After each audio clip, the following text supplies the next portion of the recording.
Only believe, only believe,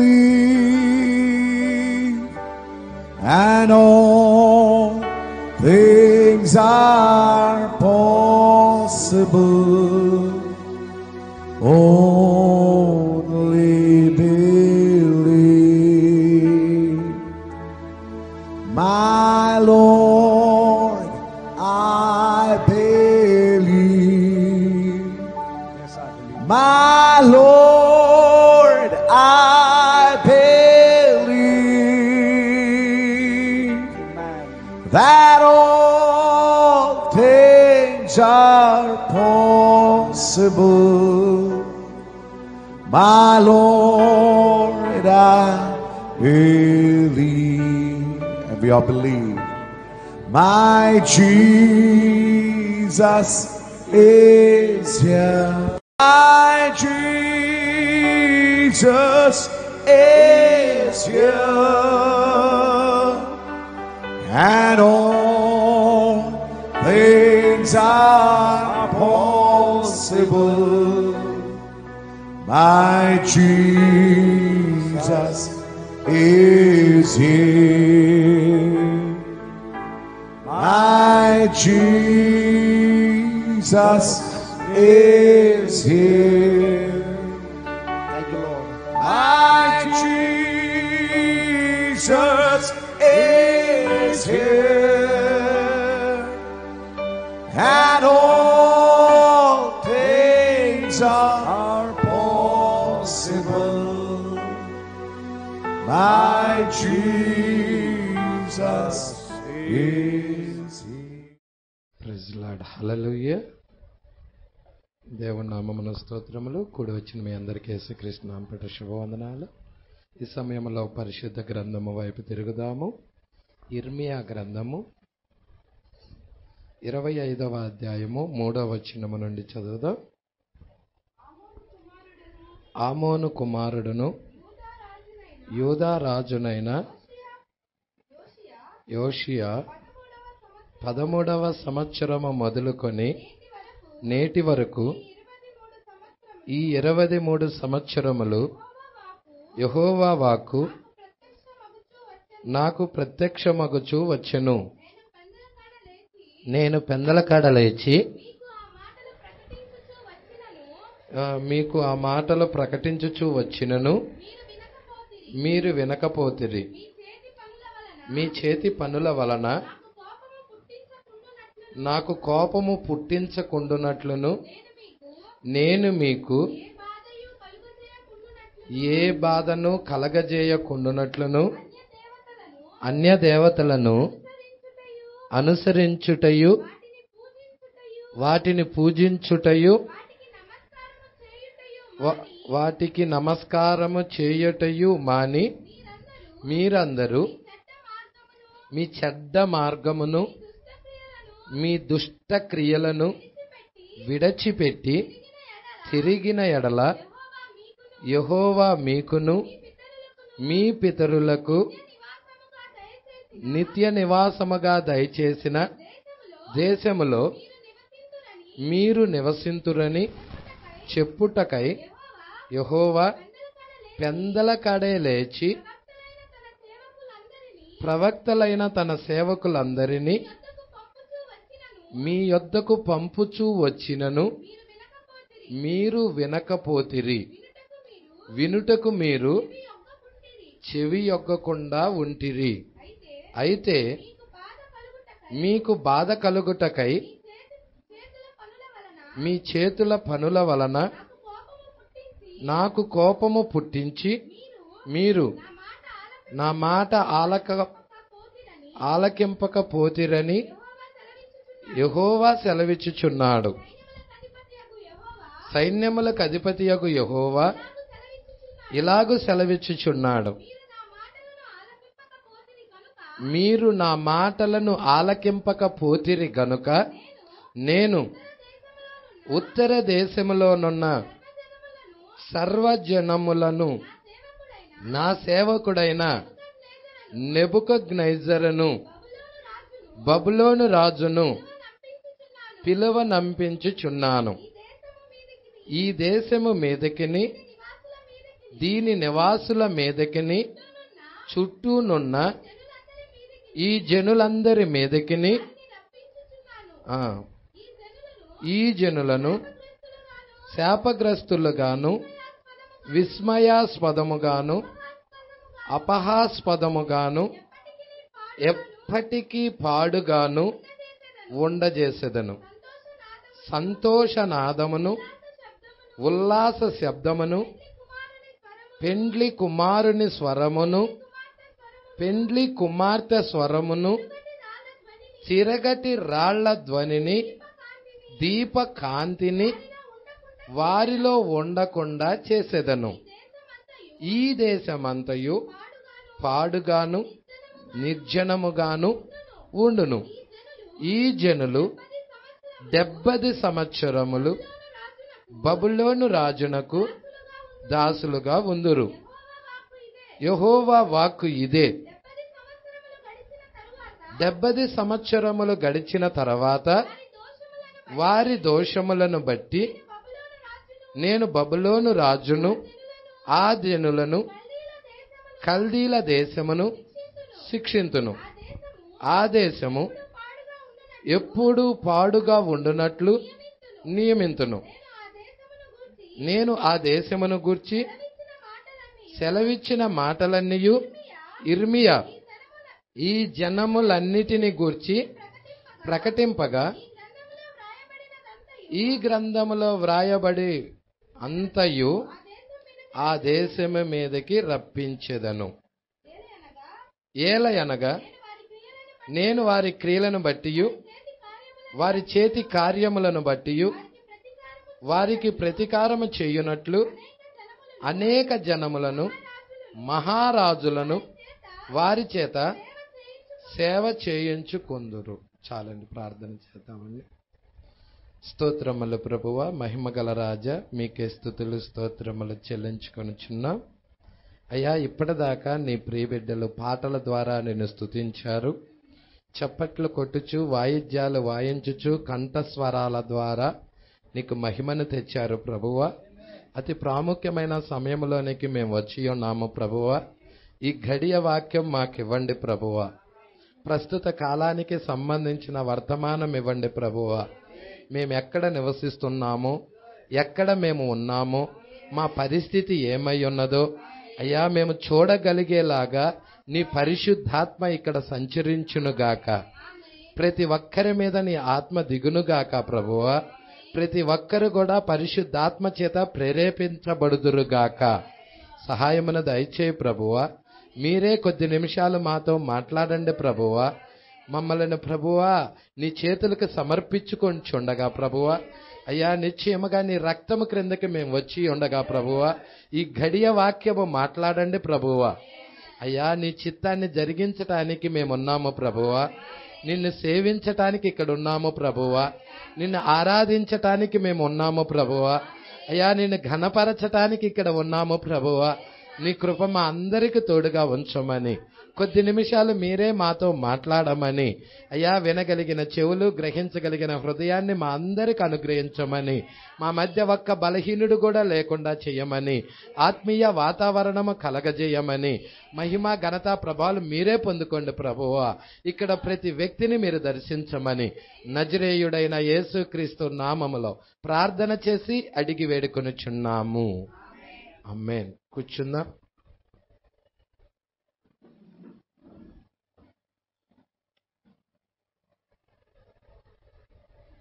ప్రజలాడు దేవుడికి మహిమ కలుగునుగాక. మరి 70 వారములు,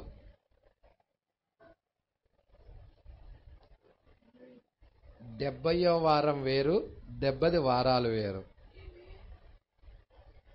దానియేలు 70 వారములు అంటే 7 వారాలు ఉంటాయి, 62 వారాలు ఉంటాయి, ఒక వారం ఉంటుంది.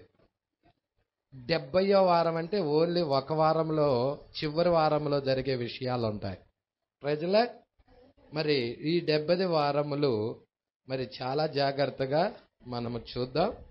దీంట్లో ప్రవక్త ఏం మాట్లాడుచున్నాడో మీరందరూ గ్రహించాలని ప్రభు పేరట కోరుచున్నాను.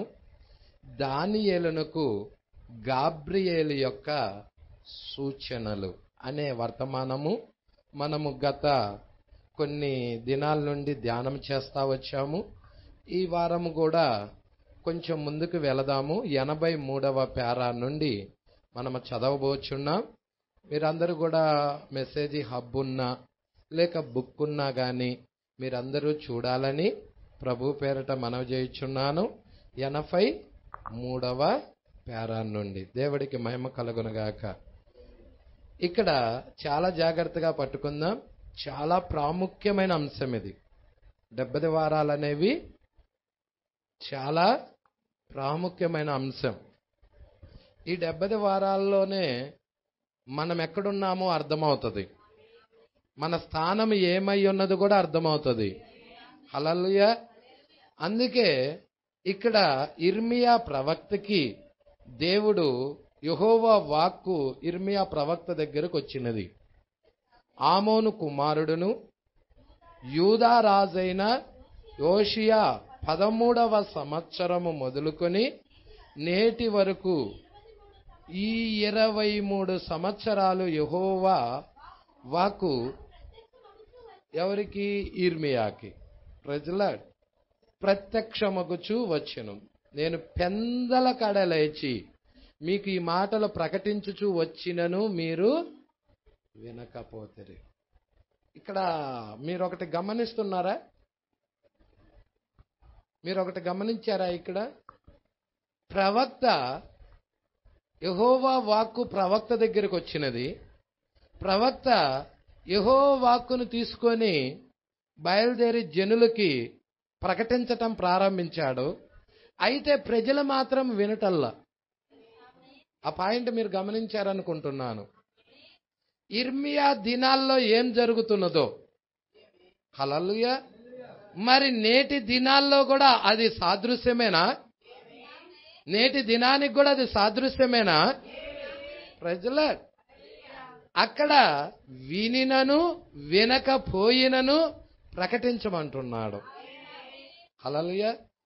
మీరు చూడండి, ఇక్కడ ఇర్మియా గ్రంథములో మాత్రమే కాదు, ఇంకా మీరు యెహెజ్కేలు గ్రంథం దగ్గరికి వెళ్ళినా కానీ ఇంకొక ప్రవక్త అతను. ఇర్మియా తర్వాత ఉన్న ప్రవక్త ఎవరతను? యెహెజ్కేలు ప్రవక్త. ఈ యెహెజ్కేలు ప్రవక్తకు కూడా యెహోవా వాక్కు వచ్చినది. తర్వాత ఇంకొక ప్రవక్త ఉన్నాడు. యెహెజ్కేలు తర్వాత వచ్చిన ప్రవక్త ఎవరయ్యా అంటే దానియేలు అయి ఉన్నాడు. ప్రజల వీళ్ళందరూ ప్రవక్తలై ఉన్నారు. మరి యెషయా, ఇర్మియా, యెహెజ్కేలు, దానియేలు. ప్రజల మీరు ఇక్కడ చూస్తున్నారు, ఈ ఇర్మియా గ్రంథంలో నేను పెందల కడే లేచి మీకు ఈ మాటలు ప్రకటించుచూ వచ్చినను మీరు వినకపోతిరి. ఏమంటున్నారో చూశారా అండి? మీ చేతి పనుల వలన నాకు కోపము పుట్టింపకుండునట్లు నేను మీకు ఏ బాధ కలగజేయకుండునట్లు అన్యదేవతలను అనుసరించుటయు వాటిని పూజించుటయు వాటికి నమస్కారము చేయుటయు. ఇక్కడ ఏ విధముగా ఉన్నదో చివరి కాలంలో కూడా తిరిగి మరలా అదే విధముగా ఉన్నదా? పాస్టర్ గారు మేము యేసునే ఆరాధిస్తున్నాం పాస్టర్ గారు అని చెప్తారు చాలా మంది. హల్లెలూయా. దేవుడికి మహిమ కలుగునుగాక. సంక్షేకణుల దగ్గరికి వెళ్ళి నువ్వు అడుగు, ఏమంటారు వాళ్ళు? యేసుక్రీస్తునే ఆరాధిస్తున్నాం అంటున్నారు. అంటారా అనరా అండి? కానీ వాళ్ళు ఆరాధించేది అన్ని దేవతలని. దేవుడికి మహిమ. మేమేమన్నా పూజలు చేస్తున్నామా? మేమేమన్నా విగ్రహాలు పెట్టుకుంటున్నామా? నో. హల్లెలూయా. మేము యేసునే కదా ఆరాధిస్తున్నాం. కానీ ప్రవక్త అంటున్నాడు, మరి ఈ కాలపు వాక్యము నువ్వు ఎరగకుండా నీవు ఎంత ప్రార్థించినా గాని ఎంత ఆరాధన చేసినా గాని అది వాక్యానికి వ్యతిరేకమైనదే. హల్లెలూయా. అందుకే ఇక్కడ అంటున్నాడు, చాలా జాగ్రత్తగా పట్టుకోండి, అన్య దేవతలను అనుసరించుట, వాటిని పూజించుట, వాటికి నమస్కారం చేయుట మాని. హల్లెలూయా. అంటే దాన్ని విడవమంటున్నాడా? దాన్ని విడవమంటున్నాడా? మరి ఈ కాలపు వాక్యం ఏంటో చెప్పండి.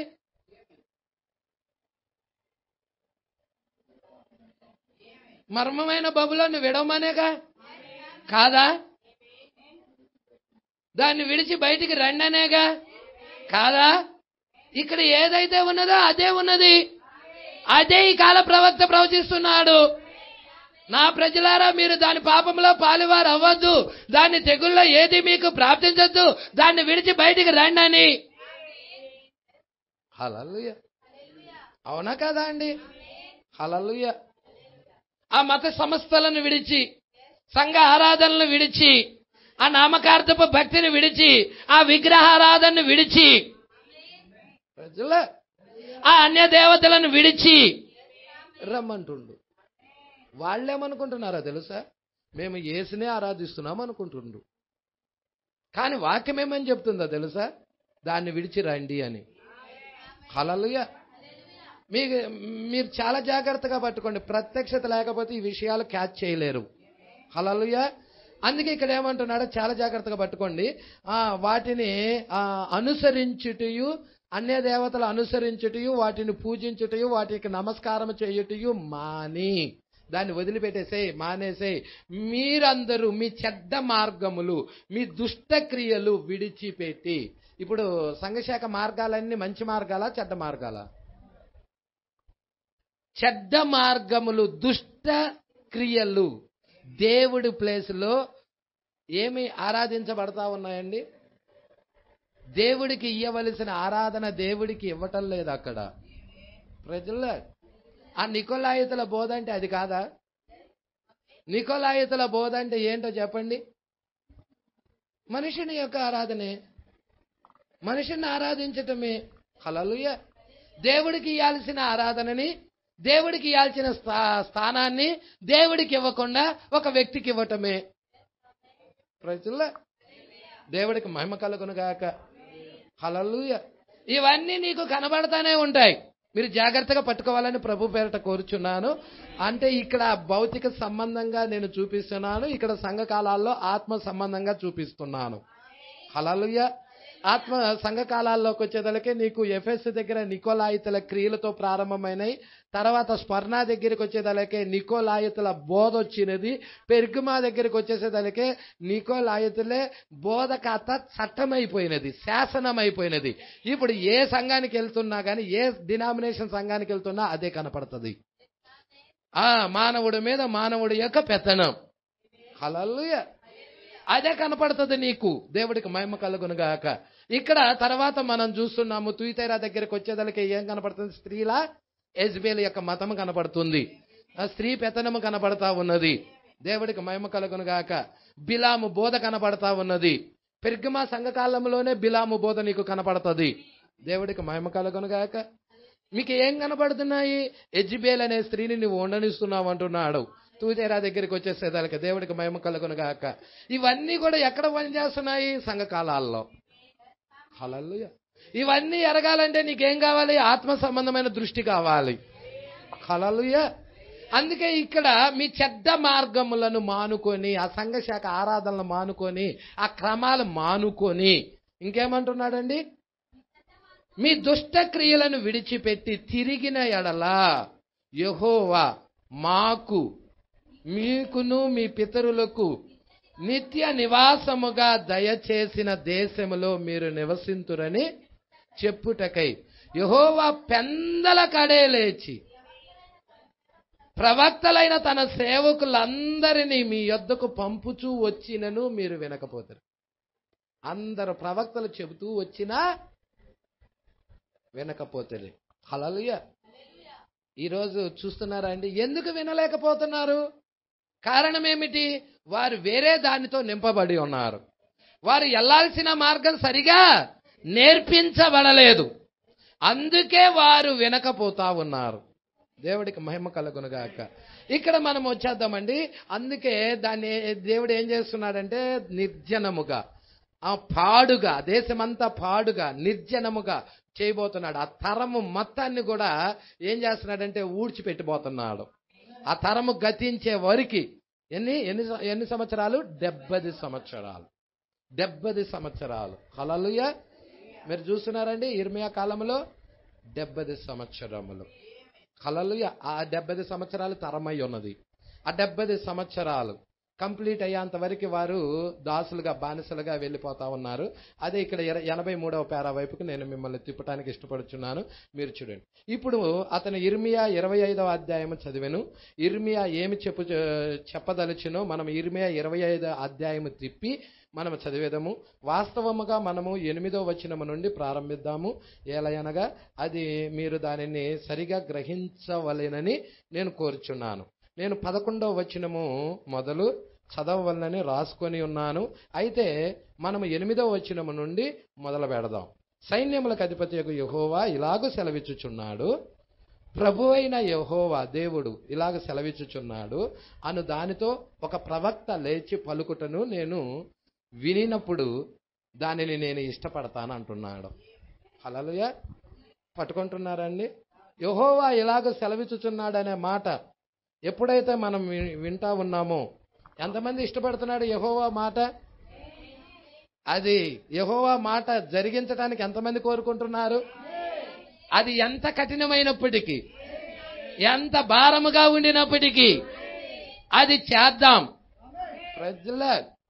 ప్రభు అయిన యెహోవా సెలవిచ్చుచున్నాడని దానితో ఒక ప్రవక్త లేచి పలుకుటను నేను విన్నప్పుడు దాన్ని నేను ఇష్టపడుతున్నాను. సహోదరుడా, అదంతే. నాకు దానితో కార్యం ముగించినట్లే. హల్లెలూయా. ఎందుకో తెలుసా? ప్రవక్త వాక్కు వచ్చినదంటే అది ఖచ్చితంగా జరిగి తీరుతుంది. ఇక కార్యం ముగించినట్టే. నువ్వు వినకపోతే తీర్పు వస్తుంది, వింటేనేమో కృప దొరుకుతుంది. అదే గుర్తు. ప్రవక్త వస్తున్నాడంటేనే కృప వస్తుందని.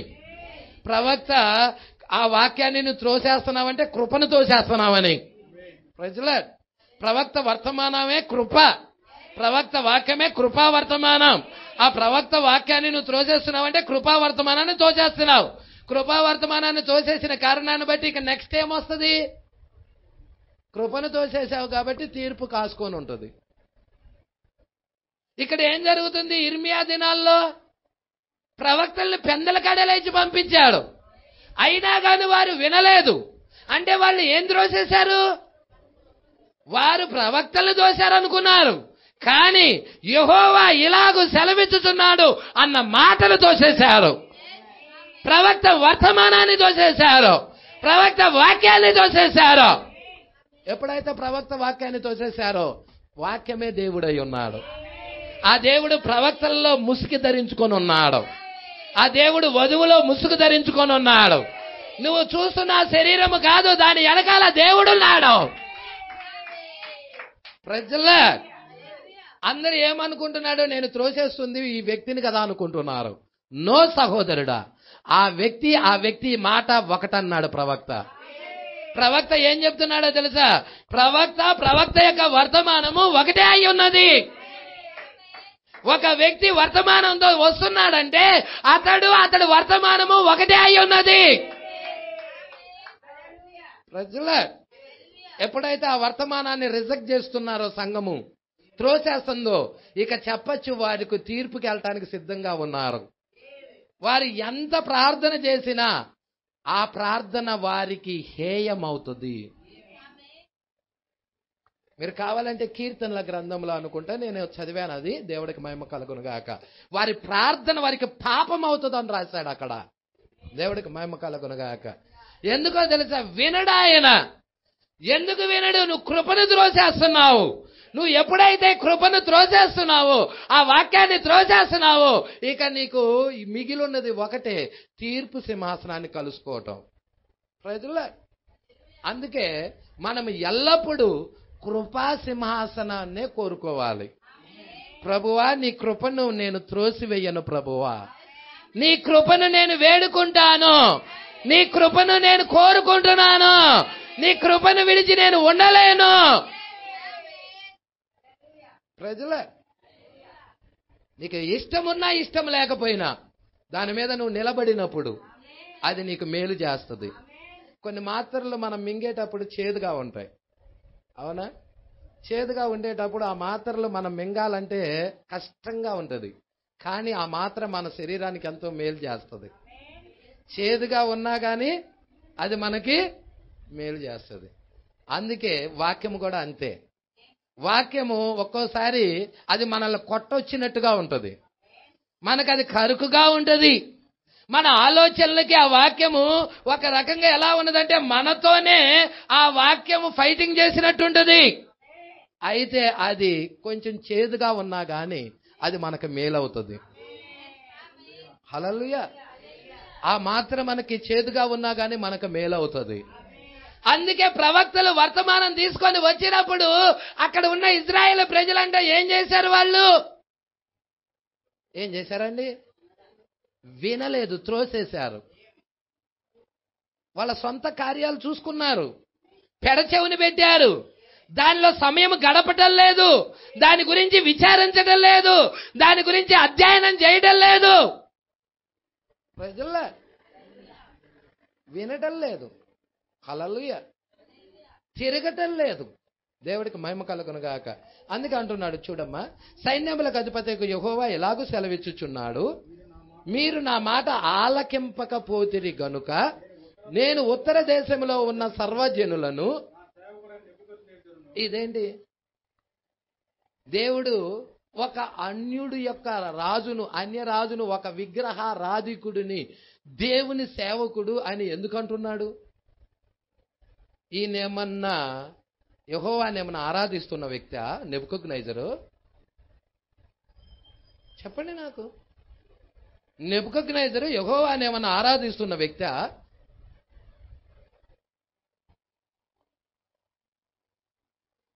కానీ నెబుకద్నెజర్ని దేవుడు నెబుకద్నెజర్ని ఏమంటున్నాడు? నా సేవకుడైన నెబుకద్నెజరు అంటున్నాడు. అంటే అర్థమేంటి? అది నువ్వు గ్రహించాలన్నా నీకు ప్రత్యక్షత కావాలి. ప్రత్యక్షత లేకుండా అసలు సంఘం కట్టబడదు. సంఘం కడుతుందే ప్రత్యక్షత మీద.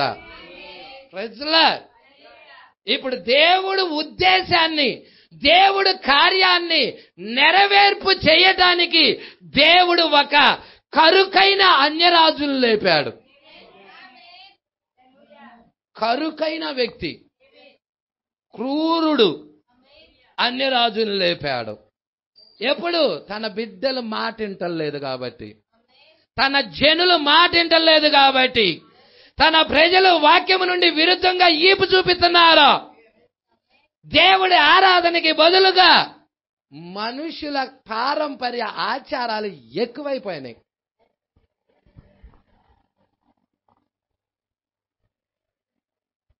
యేసుక్రీస్తు దినాల్లో కూడా లేవా అవి? లేవా? రెండవ నిర్గమంలో కూడా లేవా? ప్రజల మూడవ నిర్గమంలో కూడా లేవా? సేమ్. ఈ మనుషులు పెదవులతో నన్ను గణపరచుదురు గాని వారి హృదయము నాకు దూరముగా ఉన్నది. యేసే స్వయముగా చెప్తున్నాడు. రెండవ నిర్గమం ప్రవక్త ఏమని చెప్తున్నారు? వారి హృదయము నాకు దూరముగా ఉన్నది, వారు మానవులు కల్పించిన పద్ధతులు దైవోపదేశాలని బోధించుతూ నన్ను వ్యర్థముగా ఆరాధిస్తున్నారు. ఈరోజు అన్ని జనుల యొక్క ముగింపులో జరగటం లేదా? ఆ రోజు 70వ వారంలో జరిగినట్టయితే, హల్లెలూయా, యూదుల దగ్గర అది జరిగినట్టయితే, మరి అన్ని జనుల కాలం యొక్క ముగింపులో కూడా తిరిగి మరలా అటువంటి వ్యర్థమైన ఆరాధన భూమి మీద జరగటం లేదా? చూడగలిగే కన్ను ఉండాలి. ప్రజల అక్కడ ఏం జరిగినదో భూమి మీద తిరిగి మరలా రిపీట్ అవుతుంది. అది ప్రజల దేవుడికి మహిమ కలుగును గాక. ప్రతి కాలములో దేవుడికి ఎన్నుకోబడిన వాళ్ళు ఉంటారు. వాళ్ళు మాత్రమే ఆ ప్రత్యక్షతను పట్టుకుంటారు. ఆ వ్యర్థమైన ఆరాధనలో నుండి బయటకు వస్తారు. ఆ మర్మమైన బబుల్లో నుండి బయటకు వస్తారు. అందరూ రావాలంటే రాలేరండి. ఇక్కడ సంఘం దాదాపుగా ఒక 40 మంది కూడుకొని ఉన్నారనుకో, 40 మంది వచ్చినట్టు అనుకుంటున్నారా మీరు? నో. ఈ రెవల్యూషన్, ఈ ప్రత్యక్షత అందరికీ దొరకదు. ఏడో కొద్ది మంది ప్రజలే, చాలా కొద్ది మంది. ఊరికో భాష గారు యేసుక్రీస్తు నామంలో బాప్తిజం తీసుకున్నాం భాష గారు. మేము ఈ కాల ప్రవక్త విలియం మ్యారం బ్రనహాం గారు ప్రవక్త అని అంగీకరించాం భాష గారు. సాయంకాలపు వర్తమానం ఎరిగాం భాష గారు. మొదటి నిర్గమంలో ఎరగని వాళ్ళు ఎవరున్నారో చెప్పు నాకు. ఇజ్రాయేల్ మోషేని ఎరగలేదా? అగ్నిస్తంభం చూడలేదా? మేఘస్తంభం చూడలేదా? కొట్టబడిన బండలో తాగలేదా? మన్నాను తినలేదా? అద్భుతాలు చూడలేదా? అయినా అరణ్యంలోనే రాలిపోయారని రాశాడు యేసుక్రీస్తు. రెండో నిర్గమం ప్రవక్త వచ్చి మొదటి నిర్గమం గురించి మాట్లాడుతున్నారు. మీ పితరులందరూ మన్నాను, మా పితరులు మన్నాను తిన్నారని చెబుతున్నప్పుడు వాళ్ళందరూ అరణ్యంలోనే చనిపోయారు అంటున్నాడు. ప్రజల నీకు వ్యక్తిగత బయలుపాటు కావాలి వాక్యము పట్ల. హల్లెలూయా. వాక్యము పట్ల వ్యక్తిగత బయలుపాటు లేకుండా మనం ఎత్తబాటులో వెళ్ళలేమండి. చాలా జాగ్రత్తగా పట్టుకోండి, వాక్యాన్ని చాలా జాగ్రత్తగా పట్టుకోండి. నా సేవకుడైన నెబుకద్నెజరు బబులోను రాజును నేనే పిలుస్తున్నాను. మీ దుష్ట క్రియలను బట్టి, మీ చెడ్డ మార్గాలను బట్టి, మీరు మాలుకోలేదు కాబట్టి, మీరు నా వైపు తిరగలేదు కాబట్టి, నాకు వీపును చూపించారు కాబట్టి నేను మీ మీదకి ఒక దుష్ట రాజుని తీసుకొస్తున్నాను అన్నాడు. ప్రజలే, మీరు గోడ మీద చేవరాత నిన్న వారంలోనే మనం మాట్లాడుకున్నాం. మీరు కావాలంటే ఇంటికెళ్ళి టేబు వినండి, వర్తమానం వినండి. టేబు అయినా వినండి, వర్తమానం బుక్ అయినా చదవండి. గోడ మీద చేవరాత ఎంత భయంకరమైన తీర్పు వచ్చినదో చూడండి అక్కడ బబులోను దేశం మీదకి. ప్రజల వాళ్ళ కళ్ళ ముందే స్త్రీలని చెరిచి పాడు చేసి ఆ యొక్క కాళ్ళు చేతులు పెట్టుకొని గోడకై సిసిరి కొట్టి చంపారు. ఎంత భయంకరంగా పాడు చేశారంటే అంత భయంకర. అందుకే గోడ మీద చివరత చదవండి. ఆ రోజు జరిగినది ఈ రోజు జరగదు అనుకుంటున్నారా? మీరు భద్రంగా ఉన్నారు అనుకుంటున్నారా? గురుతు లేకపోతే మీరు భద్రంగా లేనట్టే. నీకు కంపల్సరీగా ఈ కాలపు టోకెన్ అవసరం, ఈ కాలపు గురుతు అవసరం. ప్రజల్లో మీకు తెలుసా, 6వ ముద్రకి 7వ ముద్రకి మధ్యలో, 6-7 ముద్రల మధ్యలో ఏం బయలుదేరింది? సజీవుడకు దేవుని ముద్ర కలిగిన దూత సూర్యోదయ దిశ నుండి ఆయన బయలుదేరి వచ్చి ఉన్నాడు. దేనికి? తన వారిని ముద్రించడానికి, దేవుని ముద్ర వేయడానికి, ఏర్పాటులో ఉన్న వారిని ముద్రించడానికి. ఉన్నారా మరి ఏర్పాటులో ఉన్నోళ్ళు ఇక్కడ? తమ హేయ క్రియలు, చెడ్డ క్రియలు విడిచి ఆయన వైపు తిరిగినట్లయితే ఆయన తన ముద్ర వేస్తాడు, పరిశుద్ధాత్మని ముద్ర వేస్తాడు. ప్రజల అందుకే అంటున్నాడు, మీరు జాగ్రత్తగా పట్టుకో. బబులోను రాజు పిలువనంపించుచున్నాను ఈ దేశము మీదకి, దీని నివాసుల మీదకి, చుట్టూ ఉన్న ఈ జనులందరి మీదకి వారిని నేను రప్పిస్తున్నాను. ఈ జనుల మీదకి నేనే రప్పిస్తున్నాను. ఏ పాస్టర్ గారు, నేను నిన్నే కదా ఆరాధిస్తుంది. అయ్యా యెహోవా, మేము మిమ్మల్నే కదా ఆరాధిస్తుంది. ఎందుకని మా మీదకి ఒక అన్యరాజును పంపిస్తున్నావు? చుట్టుపక్కల ఉన్న జనులను పంపిస్తున్నావు? మా పట్టణాన్ని ఎందుకు నాశనం చేస్తున్నావు? మా ప్రజలను ఎందుకు సమూలముగా నిర్మూలన చేస్తున్నావు? పాడుగా ఎందుకు చేస్తున్నావు ఈ దేశాన్ని అని అంటే, దేవుడు ఏమని సమాధానం ఇస్తున్నాడో తెలుసా? ఏమిస్తున్నాడు? మీరు నాకు నా మాట వినటల్లా, నా ప్రవక్త మాట వినటల్లా, మీరు ఈపు చూపిస్తున్నారు.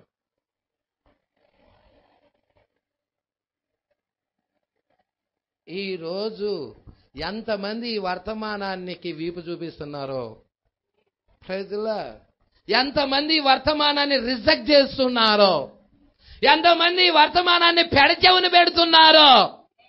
ప్రజల అయ్యో అయ్యో అయ్యో అయ్యో అయ్యో అయ్యో శ్రమ. ఎప్పుడొచ్చింది ఈ పాస్టర్ గారు ఈ అయ్యోలు? మీరు చూస్తున్నారా? 23వ అధ్యాయంలో వచ్చినాయి. 23వ అధ్యాయంలో అయ్యోలు వచ్చినాయి. 24వ అధ్యాయంలో ముద్రలు తెరవబడ్డాయి. మత్తయి సువార్త 24వ అధ్యాయంలో ముద్రలు తెరవబడ్డాయి. ముందే అయ్యోలు వచ్చినాయి. అక్కడ 23వ అధ్యాయంలో అయ్యోలై ఉన్నాయి. అయ్యో శ్రమ, అయ్యో శ్రమ, అయ్యో శ్రమ.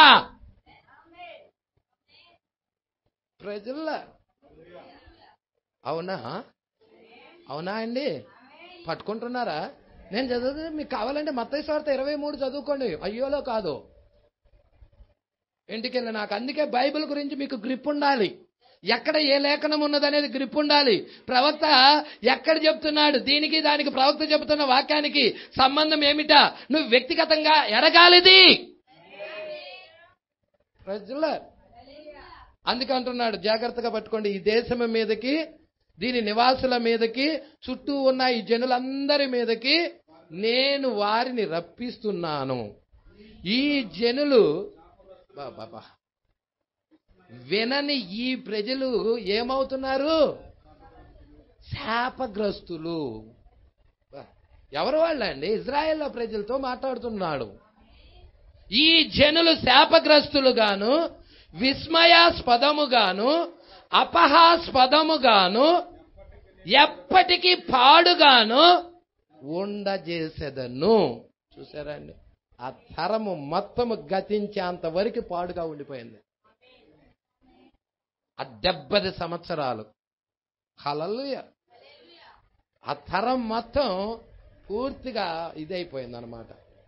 చూసారా అండి? దేవుడికి మనము వీపు చూపించామంటే మనమే డేంజర్లో పడతాం. పెడ చెవును పెట్టామంటే యెహోవా మాటకి మనమే డేంజర్లో పడతాం.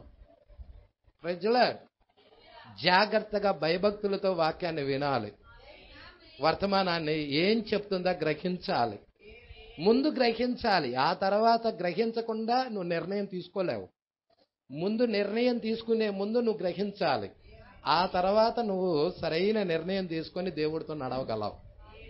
అందుకే అంటున్నాడు, చూద్దాం. గుర్తించుకోండి, వారు దేవునిచే ఎన్నుకోబడిన బయట జనులు కాదు, దేవుని చేత ఎన్నుకోబడిన జనులోళ్ళు. మరి మీరు?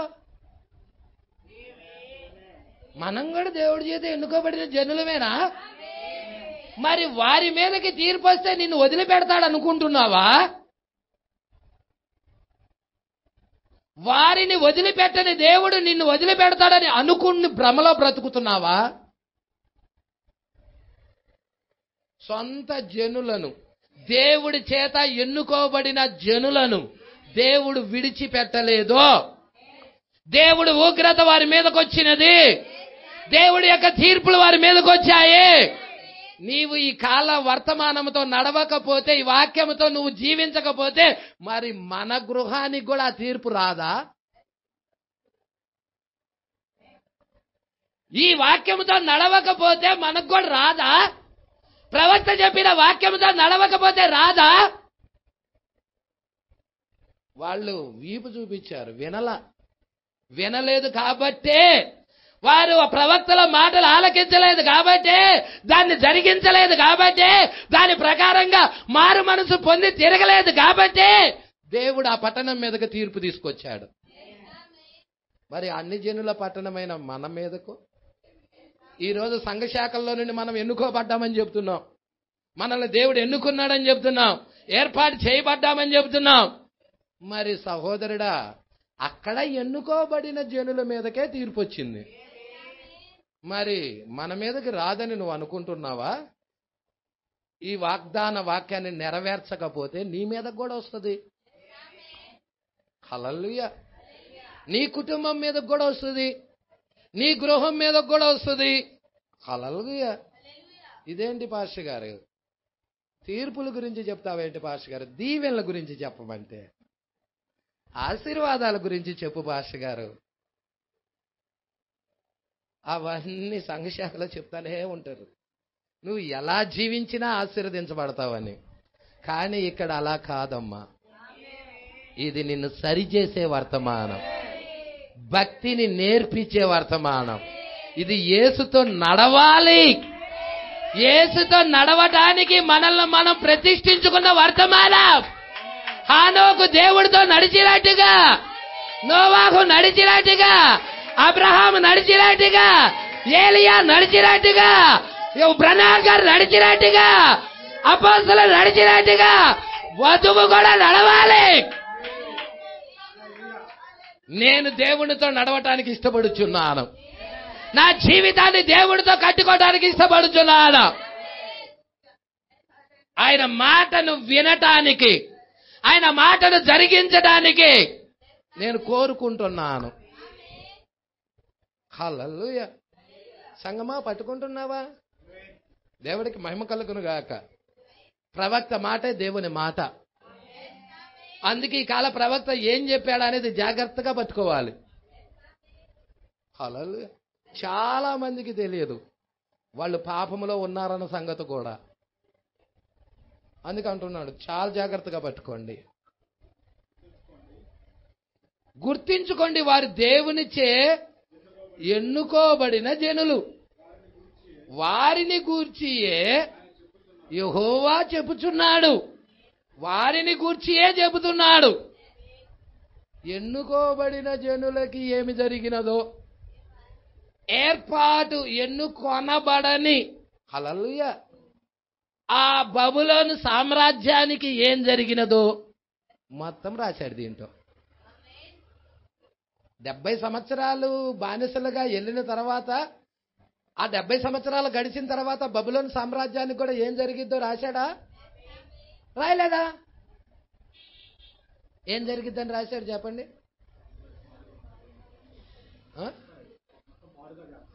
ఏంటి అది పాడుగా చేసేది? ఏ దేశం? అంతకుముందు వాళ్ళు ఏ దేశాన్ని పాడు చేశారు? ఇజ్రాయేల్ దేశాన్ని పాడు చేశారు. ఇజ్రాయేల్ ప్రజల్ని సర్వనాశనం చేశారు. ఆ దేశం పెంటగా చేసేశారు ప్రజల. ఇప్పుడు బబులోను సామ్రాజ్యానికి బానిసలుగా కొంతమందిని తీసుకొని వెళ్ళారు.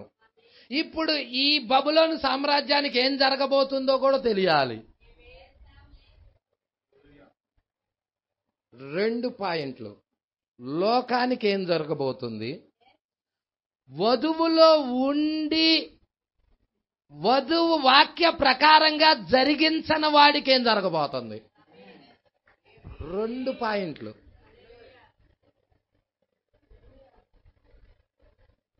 వధువులో ఉండి, వర్తమానంలో ఉండి, వర్తమానం ప్రకారం జీవించనాడికి ఏం జరగబోతుంది. రెండవదేమో లోకానికి ఏం జరగబోతుంది.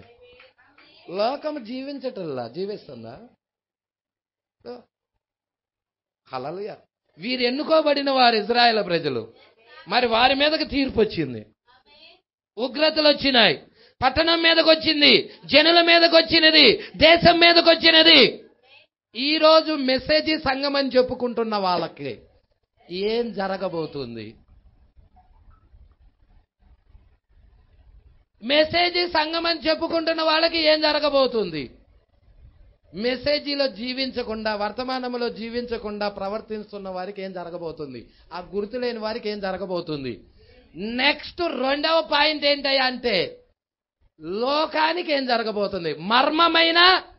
మర్మమైన బబులోనికి ఏం జరగబోతుంది. అక్కడ బబులోను, ఇక్కడ మర్మమైన బబులోను. మర్మమైన బబులోనికి కూడా ఏం జరగబోతుంది. ఈ 2 పట్టుకోవాలి ప్రజల. అది ప్రకృతి సంబంధంగా, ఇక్కడ ఆత్మ సంబంధముగా. హల్లెలూయా. అక్కడ భౌతిక సంబంధమైన ఇజ్రాయేలు, ఇక్కడ ఆత్మ సంబంధమైన ఇజ్రాయేలు. అక్కడ ప్రవక్త ఉన్నాడు, ఇక్కడ ప్రవక్త ఉన్నాడు. అక్కడ ప్రవక్తలను పెందలకాడే పంపించి ప్రవక్తల ద్వారాగా మాట్లాడుతూ వచ్చాడు ప్రజల. అయినా ప్రజలు వినలేదు. హల్లెలూయా. ఈరోజు చాలా మంది అలా పెడజెవుని పెట్టే జనులు లేరు అనుకుంటున్నారా మీరు? అక్కడ ఉన్నారంటే ఇక్కడ కూడా ఉండే తీరతారు. ఎందుకంటే మునుపున్నదే ఇప్పుడున్నది, కొత్తదంటూ ఏది లేదు. నువ్వు ఏదొక గుంపులో ఉండి తీరాలి. ఉంటే ఎత్తబడే గుంపులో ఉండాలి, లేకపోతే విడవబడి శ్రమంలోకి వెళ్ళేదాళ్ళన్నా ఉండాలి, లేదా లోకంతో నాశనం అయ్యేదాళ్ళన్నా ఉండాలి. ప్రజల్లా పట్టుకుంటున్నారా? ఇంకొక రకంగా చెప్పాలంటే, ఎత్తబడే గుంపు వధువై ఉన్నది, పెళ్లి కుమార్తె అయి ఉన్నది. ఇంకా కొంచెం క్లియర్గా చెప్పాలంటే, ఎత్తబడే గుంపు బుద్ధిగల కన్యకై ఉన్నది.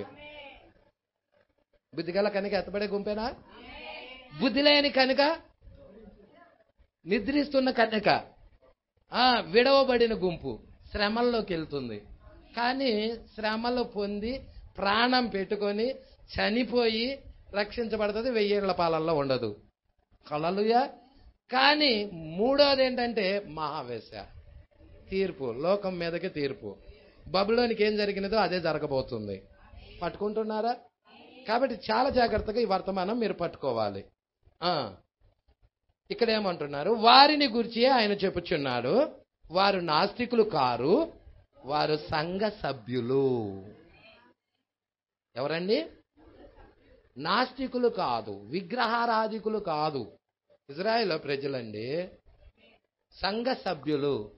మరి వాళ్ళు సంఘ సభ్యులైనప్పుడు ఇక్కడ 4వ వచనంలో ఏమన్నాడు? 25:4 మీ చేతు పనులను వలన నాకు కోపము పుట్టింపకుండునట్లు, నేను మీకు ఏ బాధయు కలగజేయకుండానట్లు అన్య దేవతలను అనుసరించుటయు, వాటిని పూజించుటయు, వాటికి నమస్కారము చేయుటయు మాని. అలా ఎవరు వాళ్ళు? ఎవరు వాళ్ళు?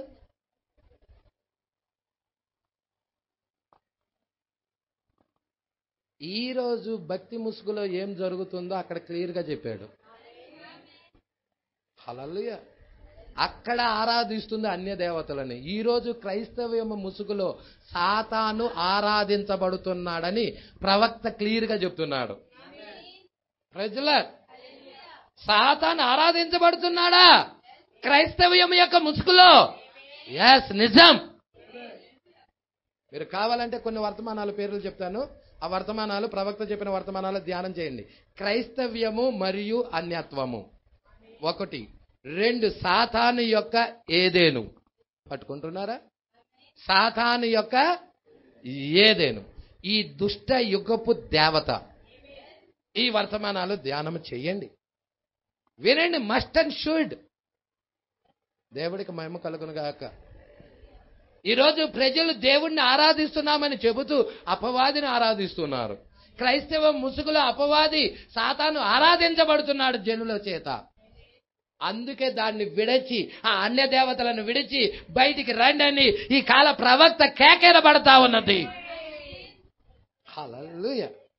నువ్వు రావాలన్నా నీకు బయలుపాటు ఉండాలండి, నీకు ప్రత్యక్షత ఉండాలండి. ప్రత్యక్షత లేకుండా ఆయన సంఘమే కట్టలేదు. సంఘము కట్టబడిందే ప్రత్యక్షత మీద. అందుకే ఇక్కడ అంటున్నాడు, అమ్మా చూడమ్మా ఏమంటున్నారు? వారు నాస్తికులు కారు, వారు సంఘ సభ్యులు. సంతోషనాదం. ఇప్పుడు నేను మిమ్మల్ని ఒక ప్రశ్న అడగమంటారా? ఏంటండి సంతోషనాదం? ఇంకొకటి కూడా చెప్పాడు, ఉల్లాస శబ్దం. ఈ ఉల్లాస శబ్దం ఏంటి? ఇంకొకటి కూడా చెప్పాడు, పెండ్లి కుమారుని స్వరం. ఈ పెళ్లి కుమారుని స్వరము ఈ కాలంలో వచ్చిందా? సంతోషనాదం ఈ కాలంలో వచ్చిందా? ఉల్లాస శబ్దం ఈ కాలంలో వచ్చిందా? పెళ్లి కుమార్తె స్వరం ఈ కాలంలో వచ్చిందా? చిరుగుట రాళ్ల ధ్వని ఈ కాలంలో వచ్చిందా? దీపకాంతి ఈ కాలంలో వచ్చిందా? 7 సంఘ కాలాల్లో ఉన్న దీపకాంతి ఈ కాలంలో వచ్చిందా? ఇంతకీ సంతోషనాదం. పౌలు గారు మొదటి సంఘకాలంలోనే చెప్పాడు, ఆనందించండి. మరలా చెప్తున్నాను, ఆనందించండి. మీరు లోకం పట్ల ఆనందము కాదు, వాక్యము పట్ల. వాక్యము పట్ల ఒక వ్యక్తి ఆనందించాలంటే ఆ వ్యక్తి దేవుని చేత అభిషేకించబడి ఉండాలి. దేవుని చేత అభిషేకించబడకుండా, పరిశుద్ధాత్మ అభిషేకం పొందుకోకుండా ఆ వ్యక్తి ఆనందించలేడు. నిజం, ఆనందించలేడు వాక్యము పట్ల. హల్లెలూయా. ఒక వ్యక్తి వాక్యము పట్ల ఆనందించాలంటే అతడు ఏం పొందుకొని ఉండాలి? అగ్ని బాప్తిజం పొందుకొని ఉండాలి, పరిశుద్ధాత్మ బాప్తిజం పొందుకొని ఉండాలి. అతడు ఆ ప్రత్యక్షతను పొందుకుంటున్నప్పుడు వాక్యము పట్ల ఆనందం వస్తుంది అతడికి. ఆ సంతోషం వస్తుంది అతనికి.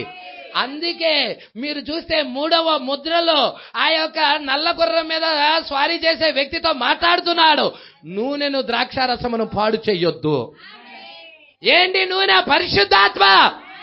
ద్రాక్షారసం ఏంటి? ఉత్తేజము, సంతోషము, ప్రత్యక్షత ఉన్నది. ప్రత్యక్షత ద్వారా వచ్చే ఉత్తేజం. హల్లెలూయా. ద్రాక్షారసం నీకేమిస్తుంది? ఉత్తేజాన్ని ఇస్తుంది, ఆనందాన్ని ఇస్తుంది, సంతోషాన్ని ఇస్తుంది. దాన్ని లేకుండా చేస్తాడండ. దేనిని బట్టి? దేనిని బట్టి? ఎందుకు లేకుండా చేస్తున్నావు? దేవా, నువ్వెందుకు లేకుండా చేస్తున్నావు? ఈ ప్రజలు తమ దుష్ట కార్యాలు విడిచి వాక్యము పట్ల ఆసక్తి చూపటల్లా.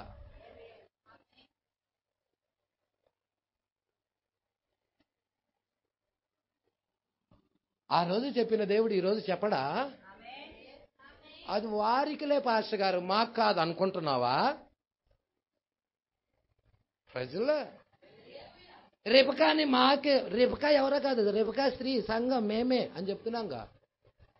అలాగే చెప్తున్నాను. అసనాథ్ ఎవరు? మేమే అని చెప్తున్నాంగా. అలాగే చెప్తున్నామా లేదా?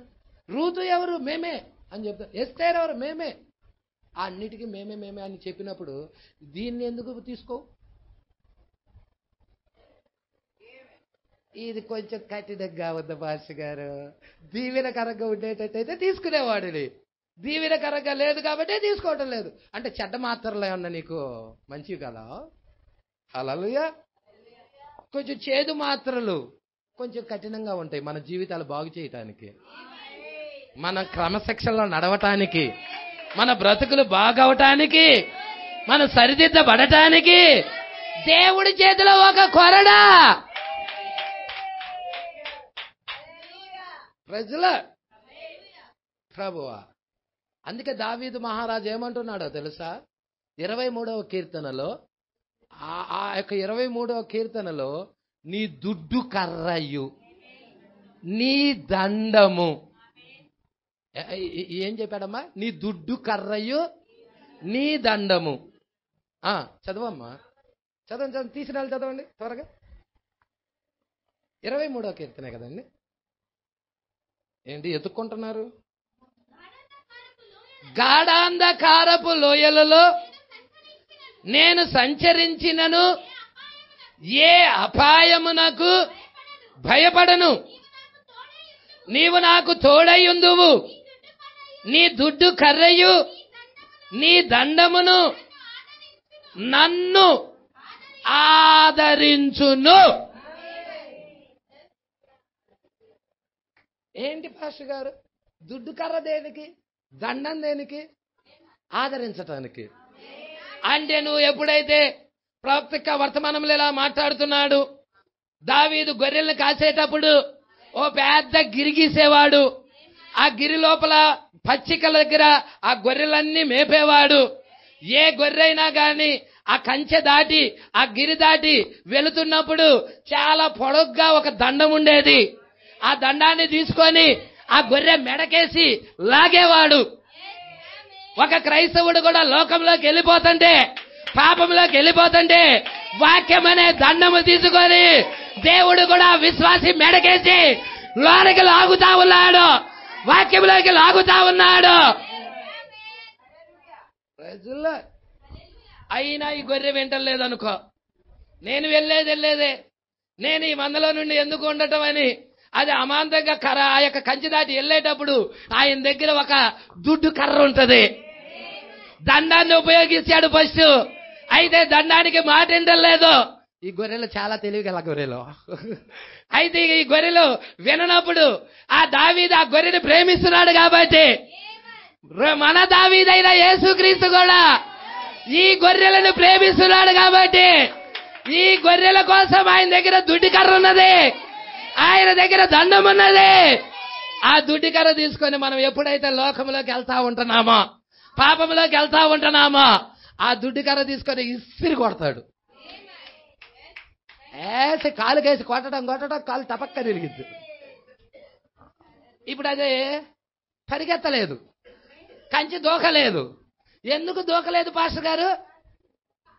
దాని కాలేమైంది? వేరగా కొట్టాడు. ఎందుకు? మేలే, దీవెనే. కాలు ఇరిగినా దీవెనేలా పాస్టర్ గారు? కాలు ఇరిగినా దీవెనే. సాయంకాలం అవుతుంది. దావీదు ఇక ఆ గొర్రెలు తోలుకొని వెళ్తున్నప్పుడు ఈ గొర్రె నడవలేకపోతుంది. కాలు ఎరకొట్టిన గొర్రె నడవలేకపోతుంది. ఎప్పుడైతే నడవలేకపోతుందో దావీదు చూసి ఆ గొర్రెని భుజానేసుకున్నాడు. భుజానేసుకొని తీసుకెళ్తా ఉన్నాడు. మార్గ మధ్యలో ఒకడు కలిశాడు. ఓ ఏంటి రక్తం కారుతుంది, కట్టావు, ఏం జరిగింది ఏంటి? ఏదైనా ఎత్తైన కొండ మీద నుండి ఏమైనా కింద పడిందా? నో అలాగేం పడలేదు. ఇది మరి ఏం జరిగింది దీనికి? దీని కాలు నేనే ఎరక్కొట్టాను అన్నాడు. ఓ నువ్వు క్రూరమైన గొర్రెల కాపరవా అని అడిగాడు. నో నేను మంచి గొర్రెల కాపరిని. మరి దాని కాలు ఎందుకు ఎరక్కొట్టావు? నువ్వు ప్రేమిస్తున్నానని చెప్పావు, దాని కాలు ఎందుకు ఎరక్కొట్టావు? నేను ప్రేమించే వారందరినీ గద్దించి శిక్షించుతున్నాను. నా ప్రేమ ఎన్నికై ఉన్నది, నా ప్రేమ క్రమంలో పెట్టేదై ఉన్నది, నా ప్రేమ సరిచేసేదై ఉన్నది. నేను దాన్ని ప్రేమిస్తున్నాను కాబట్టి అది నా నుండి కోల్పోవటం నాకు ఇష్టం లేదు. అది వెళ్ళిపోయి నేను దాని కాలు ఇరక్కొట్టకుండా ఉంటే అది ఏ పులికో, ఏ సింహానికో, ఏ క్రూరమైన జంతువుకో ఆహారం అయిపోయేది. కానీ నేను దాన్ని ప్రేమిస్తున్నాను కాబట్టి కాపాడాను. హల్లెలూయా. ఇప్పుడు ఆ గొర్రె అనుకుంటుంది నా యజమానుడు ఎంత ప్రేమామయుడో. ఇప్పుడు నా ప్రేమను ఆ గొర్రె అర్థం చేసుకుంటది. అదే విధముగా యేసు ప్రేమను మనం అర్థం చేసుకోగలుగుతామా? అనేక దెబ్బలు మనకు అవసరమై ఉన్నాయి. సంగమా విషయాలు పట్టుకుంటున్నావా? కాబట్టి ఆయన దుడ్డు కర్ర, ఆయన దండము మనలని ఆదరించును. ప్రజల అందుకే ఇక్కడ అంటున్నాడు సంతోషనాదం. ఈ కాలపు వర్తమానం అండి అది. నువ్వు సంఘశాఖలో కూర్చొని దేవుణ్ణి ఆరాధించుకొని వచ్చానని చెప్పుకుంటున్నావా? నో. నువ్వు ఎక్కడ కూర్చొని వచ్చావో తెలుసా? ప్రేతల భూమిలో. ప్రేతల భూమిలో కూర్చొని వచ్చావు. ప్రజల ఏం పాస్టర్ గారు అక్కడ సంతోషనాదం లేదా? లేదు. పెళ్లి కుమార్తె స్వరం లేదా? లేదు. పెళ్లి కుమారుడు స్వరం లేదా? లేదు. ఇంకేమన్నాడు? ఉల్లాస శబ్దం లేదా? లేదు. ఎక్కడుంది? బయటికి పిలువబడిన వారిలో. ఎక్కడుంది? ఏర్పాటులో ఉన్న వారిలో, ఎన్నిక చేయబడిన వారిలో. మరి ఆ వ్యక్తులలో కొద్ది మందైనా ఇక్కడ ఉన్నట్టయితే ఆ స్వరము ఇదిగో నాలో ఉన్నదే అని చెప్పగలడాల్సదు. అది అక్కడ దొరకకపోతే అది నా దగ్గర దొరుకుతుంది. నాలో ఉన్నదా స్వరమా? ఆ పెళ్లి కుమారుని స్వరమా? మీకు తెలుసా? పెళ్లి కుమారుడు స్వరమే పెళ్లి కుమార్తె స్వరం అయి ఉన్నది. రెండు వేరు స్వరాలు కాదు. ఆయన స్వరమే ఆమె స్వరం.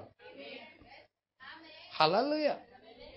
అందుకే చివరి కాలములో చివరి స్వరం ఎవరిదో తెలుసా? ఆయన భార్యది. ఆయన భార్య ఇక్కడ ఉన్నదా? ఇక్కడ ఉంటే ఆమెదే చివరి కాలంలో చివరి స్వరం. ఆమె భార్య నోట్లో నుండి ఏమొస్తున్నాయి?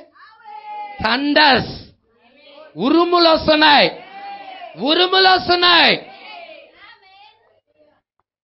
ఉదయకాల వర్తమానం వినండి. అక్కడ మాట్లాడా ఉరుముల మీద. ప్రజల సరే కొంచెం కిందకి చదువుదాం.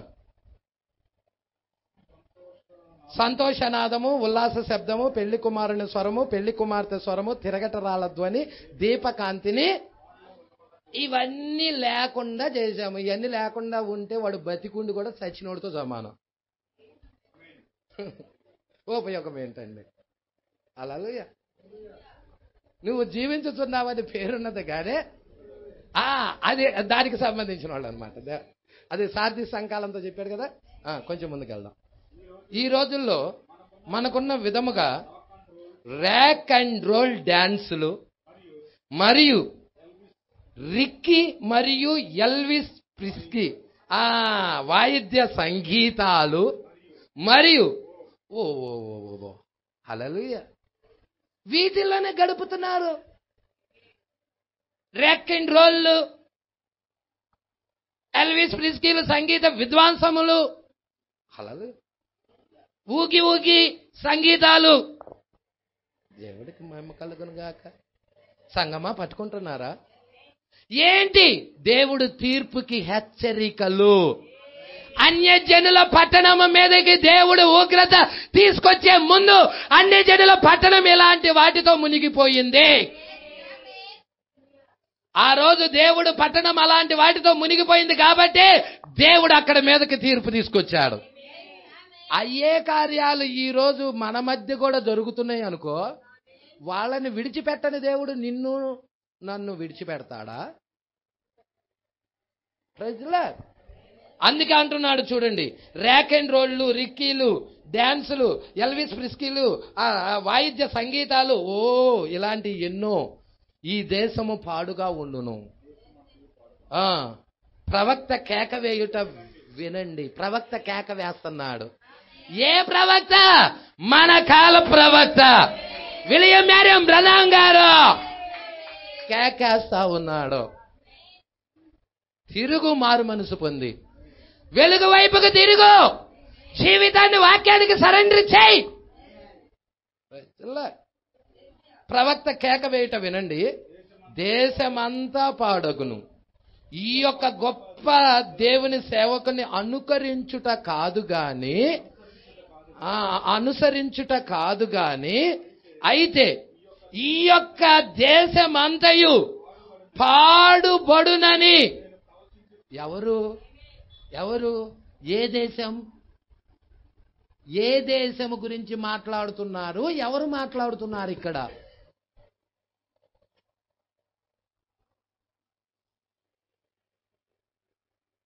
ఎవరు మాట్లాడుతున్నారు? ఏ దేశం గురించి మాట్లాడుతున్నాడు? అమెరికా దేశంలో పుట్టి అమెరికా దేశాన్ని తీర్పు గురించి మాట్లాడుతున్న ప్రవక్త. ప్రజలు అక్కడ ఇజ్రాయెల్లోనే పుట్టి ఇజ్రాయెల్లోనే తీర్పు గురించి మాట్లాడిన అదే ప్రవక్త, అదే ఆత్మ ఈ కాలంలో అమెరికాలో పుట్టిన మన కాల ప్రవక్త కూడా అమెరికా యొక్క తీర్పును గురించి ప్రవచించాడు. పాడవబోతుంది, పాడు దిబ్బ కాబోతుంది, నిర్జలము కాబోతుంది. 7వ దర్శనం చెప్పండి. అమెరికాలో కన్నుచూపు మేర జీవరాశి ఏమి లేకుండా దట్టమైన పొగలతో నిండిపోయి ఉన్నది. ఎవరు మాట్లాడింది? ఈ కాల ప్రవక్త మాట్లాడాడు. ఎక్కడుండి? అమెరికాలో ఉండి అమెరికాలో మాట్లాడిన మరి పవర్ఫుల్ ప్రాఫెట్. మారుమూల ప్రాంతంలో కాదు మాట్లాడింది, అమెరికాలో ఉండి మాట్లాడిన మాట. చదవండి, గోడ మీద చివరా చదవండి. చాలా మంచి వర్తమానం అది. ప్రజలా దేవుడికి మహిమ కలుగునుగాక. నేను ఆ గొప్ప ప్రవక్త అయిన ఇర్మియాను అనుసరించుట కాదు కానీ నేను ఖచ్చితంగా చెబుతున్నా, ఏం జరగబోతుందో చెబుతున్నా. ప్రజలా అక్కడ ర్యాక్ అండ్ రోల్ ఎక్కువైపోయాయి. హల్లెలూయా. భయంకరంగా అశ్లీలకరమైన దుస్తులు ఎక్కువైపోయినాయి. పాపం ఎక్కువైపోయినది. ఆ నాగరికత నడుచుకుంటా ప్రపంచం అంతా పాకింది. అన్ని దేశాలకు వచ్చినాయి. ఇప్పుడు ఈ దేశాలను కూడా వదిలిపెట్టడు. కొంచెం ముందు చదువుదాం, ముగిద్దాం. ఆమె పాపము కొరకు దేవుడు ఈ దేశాన్ని శిక్షించును. దేవుడు ఇజ్రాయిలను వదలలేదు. ఆయన ద్వారా ఎన్నుకోబడిన అబ్రహాము యొక్క సంతతిని వారిలో ఆయన ఒక ఒడంబడిక చేసి మరియు దానితో వాగ్దానము చేసి ఉండెను. వారు హృదయములో భక్తి గల వారిగా ఉన్నప్పటికీ, గొప్ప ఆలయాలు కలిగి ఉన్నప్పటికీ, ఆ మత గురువులు మరియు రబ్బీలు అంటే బోధకులు ఉన్నప్పటికీ దేవుడు వారిని శిక్షింపకుండా వదిలిపెట్టలేదు. ఏలయనగా పాపమైన కార్యాలు వారి మధ్య ఉండెను.